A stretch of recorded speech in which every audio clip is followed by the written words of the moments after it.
ஆண்டவரோடு வாழ வேண்டும், தேவாலோசனையோடு வாழ வேண்டும், வேதத்தோடு வாழ வேண்டும், சபை போத ஐக்கியத்தோடு வாழ்வோம். ஆனால் ஒரு நாள் முடிவுண்டாகும்.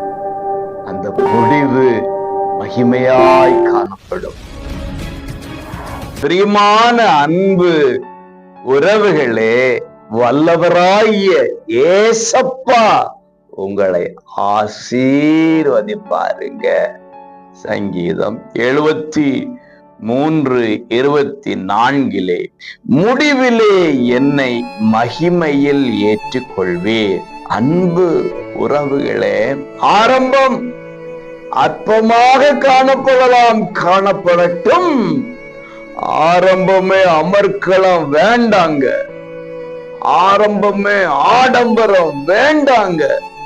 முடிவுதான் அமர்க்களமாயிருக்க வேண்டும், முடிவு மகிமையாயிருக்க வேண்டும். இன்றைக்கு நாம் வாழுகிற வாழ்க்கையில் மகிமையை காணாமல் இருக்கலாம்.